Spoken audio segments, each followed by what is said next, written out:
Alright, so welcome to the channel from Jinzo&Tonic. It's me, Mokey Mokey Senpai, from the Mokey Mokey channel. Today I'm hosting here a video. It's a video about a deck that I have already featured on my channel, but only with replays. So today I am talking about this deck a little bit. Of course, I think Jinzo&Tonic will link my channel in the video description, and also link the replay video from this deck, so we can see this deck not only here but also in action and what can actually do. So both of them you will find in the video description. Alright, so let's hop into this. So this deck, normally people would say, look at this and be like, oh, this is a Chaos Turbo deck, right? Not so much. It is a Chaos Turbo deck, but it has a few twists on it. It's not there because of the sake of Chaos Turbo. It has a different game plan. So, of course, we have one BLS and 3 Chaos Sorcerer, which already is a sign of, okay, yeah, this looks like really much the Chaos Turbo deck. And then we have something weird here, which is Mind on Air. You look at these stars and be like, what? How is he going to use that? And its effect is your opponent must play with the hand revealed. So it gains instant knowledge about your opponent's hand cards. Right? This is a cool effect, but why would you play that? We're coming later to this. We have 3 Thunder Dragon, which enables us, of course, our Chaos plays. We have 2 Kaigo the Ghost Destroyer. It's just there for a lot of field presence, a lot of attack points, and it counters Chaos Turbo, which is like the strongest deck in the format if you're living on the rock. You missed it, but I don't think so. So, Sure Priest, just in case, if your opponent stalls or has a lot of defense or just plays golds, you just have...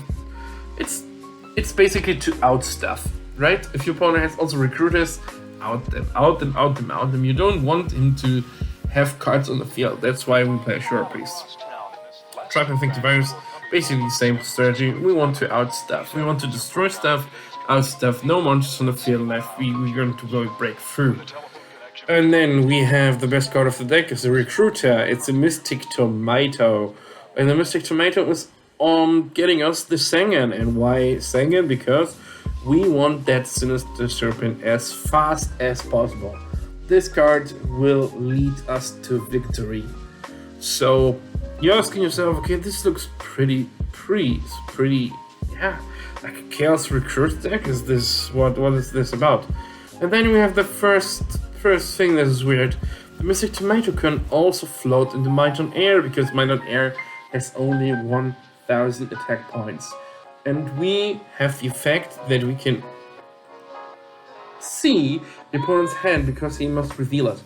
So we gain instant knowledge about it. And this is very important for our deck strategy, because we want to know what he has on our hand, because we have a very distinctive card that we want to use. And then we have Magician of Faith, because Magician of Faith is broken in any Chaos deck, and any deck basically that uses a lot of spell cards. And if you use them correctly, you will retrieve a spell card which is broken in God format, because almost any spell card in God format is broken. Alright, and then we have the Trinity, which is self-explanatory. We have the Heavy Storm, and then we have the special card, the Cold Wave. Cold Wave is most likely a card that is not really played in Yu-Gi-Oh! In the Gold format right now. Why? I don't really know. It has certainly potential in a few decks, not in all of them, but in a few. And now we have to talk about what it actually does.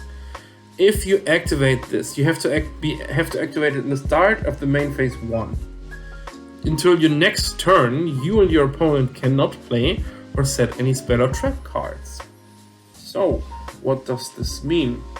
When you play this card, your opponent and you cannot play spell and traps. So what is your actual game plan here? Your game plan here is you are going to break through now, because you have knowledge about your opponent's hand at best. And you know he has these spells that he really wants to play. And he has the set cards and traps that he really can't use now. And you have a lot of aggressive cards that you actually can play. And now we come here why we have all these aggressive cards. Just look at our offensive. It's really strong. And also our offensive most likely can clear a lot of shit. Chaos Sorcerer, PLSs, Tribe Infecting. We have ways to get rid of stuff. So we are just basically being like very, very nasty to them. Okay, so what's next? We have 2 Book of Moons. We play 2 Book of Moons because I just like Book of Moon in any deck, because Book of Moon is like the -1 in I want to say the -1 that is actually the best -1 you can actually have, because it can counter so many things and it can provide so many things. It's just a really, really good card, and I just always play it if I can. Snatch Steal, no particular reason, it's just a good card. Creature Swap, because we have Recruiters, and we don't really need Burial, because we are playing with 3 Sorcerers, which inherently contradicts our strategy. If we would play Call and Premature, it's you know, it would kind of hinder themselves, so we don't really need this. We play 2 Raigeki Breaks because Raigeki Break is amazing in this format and really, really nice to use in this strategy, and I will explain that later. 1 Torrential because it's still broken, and 1 Ring because Ring is Ring. And then we have the card that complements the strategy so well. Non-Aggression Area. Non-Aggression Area. You can only activate this card during your standby phase. Discard 1 card from your hand. Your opponent cannot normal, set, and or special summon during her next turn. So what you're going to do is, you're going to activate Non-Aggression Area in your standby phase. You're going to discard your Sinister Serpent. You're going to add Sinister Serpent back because you're still in standby phase. And then you can use Raigeki Breaks, discard her again, and blow some shit up. And then add her again. Because you can infinitely add Sinister Serpent in your standby phase. And what this actually does is your opponent cannot summon monsters in his next turn. And so what he actually is about to experience is a nightmare, because you basically say you can't play Yu-Gi-Oh! Because your next move is Cold Wave. You're going to follow up with Cold Wave, right? You know his hand, you know what he has, and you know when you have to react with this combo.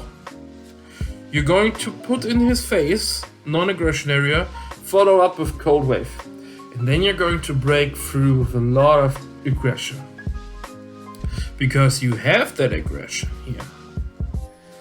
And this sometimes leads into a situation where you kind of had to set a few cards. And this is why we play 3 Solemn Judgment, because we actually want our stuff to go through. And you know what? This actually counters this deck. This deck counters Chaos Warrior, because Chaos Warriors love to set so many things, and you'll be like, oh no, Cold Wave your ass, and also no summons for you, and will let me blow this fucking Blade Knight up with my Raigeki Break here. Oh no, man. And if he has solo, we're gonna solo back. This is how we do it. And because Chaos Warrior deck usually don't have 3 Chaos Sorcerer, you're going to come out on top because you have more aggression. And you can put them out, he can't. He cannot defend himself because he can't use spells and traps, and he can't set new ones. And this is pretty much a fucking disaster for him. Because you can play and he can't. And this deck is pretty much really fucking annoying if someone pulls this up against you. I would say the only thing people may want to change are Might on Air, because Might on Air is a recruiter from the... basically recruits information, right? Recruits information from your opponent's hands, and people be like, oh, it may be too inconsistent, I don't want it to my deck. Right? Throw it out. Put something else in. Maybe people will like, oh yeah, return is not good anymore. Put in the second Regeki Break. Okay. Or maybe no creature swap, or maybe no snatch steal. Okay. That's your personal preference. But right now this deck, like it is built, works pretty well. Performs really well, and yeah, of course, the extra deck here doesn't really matter what you put in. Side deck is just side deck. It's not a really dedicated side deck. I just threw in some cards. Yeah, the only thing I would recommend throwing in also is really Dust Tornadoes, because you can use Dust Tornadoes in the standby phase and then still set spell traps in the standby phase with the effect of Dust Tornadoes. So you are not being harmed by Cold Wave that you cannot set spell and traps, right? So you also be able to do that. It's just more hate. Right, I think this is pretty much it. What is needs to be said about this deck. If you want to see this deck in action and how it actually performs, just click at the video that is in the video description. And if you want to see more from me, just click on the link to my channel. I have a lot of videos up, deck profiles, replays, I have analysis, I have booster openings, I have a lot of stuff covering old school and gold format. Please leave a like at Jinzo&Tonic's channel, please leave a sub here. And if you enjoyed me, please come over and leave a sub at my channel so we can grow. Because we need to reach higher numbers. And I have not been posting in the last 2 weeks, so we didn't grow as much in the last 2 weeks. So please come over, please.